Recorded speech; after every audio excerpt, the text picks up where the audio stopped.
Hello दोस्तों। दिवाली के इस शुभ मुहूर्त पर दिवाली की हार्दिक सारी बधाइयाँ। तो दिवाली की शुभकामनाएं। आपकी दिवाली स्वस्थ सुखमय बीते और दिवाली में आप अपने परिवारजनों से मिले और उनके साथ दिवाली मनाएं, ऐसी शुभकामना हम आपको देते हैं। तो आज के वीडियो में हमारा टॉपिक ये है कि दिवाली में लक्ष्मी पूजन का एक प्रॉपर जो समय होता है वो समय क्या है, और लक्ष्मी पूजन में हम लोग घर में क्या क्या चीज़ें करते हैं जिसकी वजह से हमारे घर में लक्ष्मी का धन का वर्षाव हो सके। तो लक्ष्मी पूजन के दिन शाम को हम घर की पूरी सफाई कर लेते हैं। घर में नए झाड़ू का एक अलग महत्व होता है। नए झाड़ू अगर हम लाते हैं उससे सफाई करते हैं और घर की धूल मिट्टी सब साफ करके लक्ष्मी पूजन के पहले हम लोग घर पूरा साफ सुथरा रखते हैं।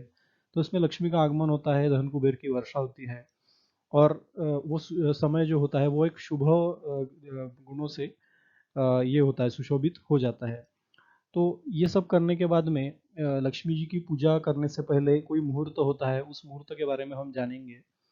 तो उस मुहूर्त को कहा जाता है प्रदोष काल, और प्रदोष काल का एक अलग अपना अलग ही महत्व है। प्रदोष काल उस काल को कहा जाता है जब समुद्र मंथन हुआ था, और लक्ष्मी के आने से पहले समुद्र मंथन के पश्चात हलाहल विष आया था वो काल में। तो उस काल को हम प्रदोष काल कहा जाता है, जिसका प्राशन भगवान शिव ने किया था। तो भगवान शिव जी को यह प्रदोष काल बहुत ही प्रिय है, क्योंकि इस काल के बाद ही लक्ष्मी का आगमन समुद्र मंथन में हुआ था। तो इस प्रदोष काल में अगर हम लक्ष्मी जी की पूजा आराधना करते हैं तो हमको धन का वर्षाव हमारे घर में जरूर होगा और सुख शांति समृद्धि भी बनी रहेगी। इसलिए प्रदोष काल का एक समय है, जो समय हम आपको अभी बताएंगे। लेकिन उसके साथ साथ में लक्ष्मी पूजन का जो समय होता है, जिस समय में एक पर्टिकुलर लगन, राशियों में एक लगन होता है जो स्थिर होता है। तो उस लगन का नाम है कि वृषभ लग्न। वो स्थिर लगन उसे कहा जाता है। और वृषभ लगन का जो समय है वो शाम को जो टाइम है उनका साढ़े छः बजे से 8:26 जैसे कि यहाँ पे आप देख पा रहे हैं। तो वृष यानी कि स्थिर लगन है, उसका समय शाम शाम को 6:30 बजे से शुरू होता है, जब आप लक्ष्मी जी की आराधना कर सकते हैं शुरू। और 8:26 तक ये समय चलता रहेगा, जिसके बीच में आप कभी भी लक्ष्मी जी की पूजा कर सकते हैं। तो उस उस लगन की विशेषता ये है कि स्थिर होने के कारण हमारे घर में अगर धन की वर्षाव होगी या लक्ष्मी जी का आशीर्वाद हमको मिलेगा, तो वो स्थिर स्वरूप में होगा, चिरकाल टिकने वाला होगा, क्योंकि लगन स्थिर है। तो इसलिए इस लगन का एक अनन्य साधारण महत्व हो जाता है। तो इसी पीरियड में आप लक्ष्मी जी की पूरा पूजा अर्चना अवश्य करें।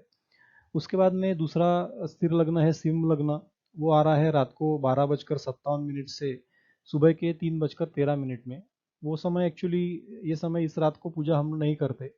तो इस समय ही अगर आप कर ले वृष लगन के समय में, तो वो अच्छा रहेगा। हालांकि इस समय में अगर आप किसी भगवान का जाप करते हो तो वो भी आपके लिए शुभ फलदाता ही होगा, क्योंकि ये समय जो है, इस समय सारी शक्तियाँ जागृत हुई होती है। काली भगवान काली माता की भी शक्ति तब होती है, क्योंकि रात का काल समय है, वो रात का समय है। तो उस समय भी आप किसी भगवान की आराधना करें तो उसका फल भी आपको अच्छा मिल सकता है। लेकिन शाम के टाइम में प्रदोष काल में, वो प्रदोष काल वहाँ पे ओवरलैप हो रहा है। दिवाली का जो प्रदोष काल है उस वो काल शाम को 5:45 से रात को 8:15 हो रहा है। तो प्रदोष काल भी वही समय में आ रहा है, और वृष लगन भी लगभग उसी समय में आ रहा है। तो ये 6:30 बजकर 8:15 तक का जो टाइम रहेगा, तो ये समय बहुत शुभ है। इस समय में प्रदोष काल भी है और वृष यानी कि स्थिर लग्न भी है।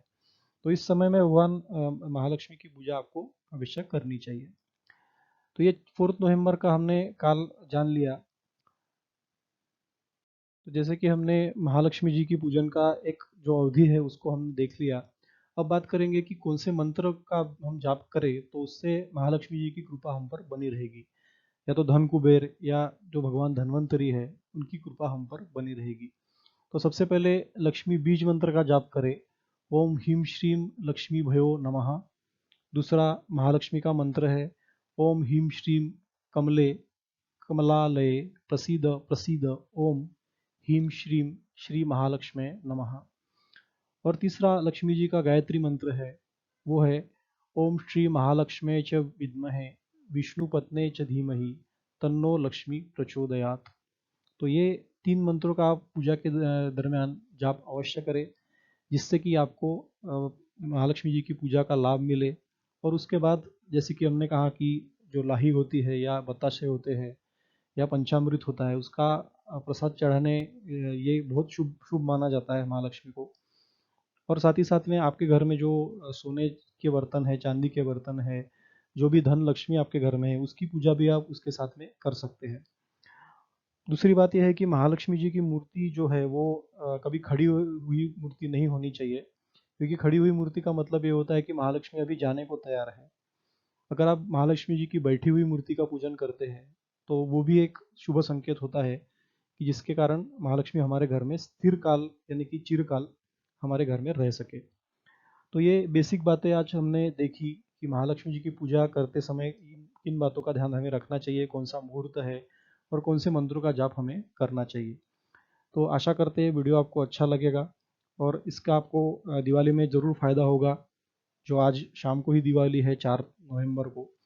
और ऐसे वीडियोज़ हम आपके लिए लाते रहेंगे। तब तक के लिए धन्यवाद और नमस्कार।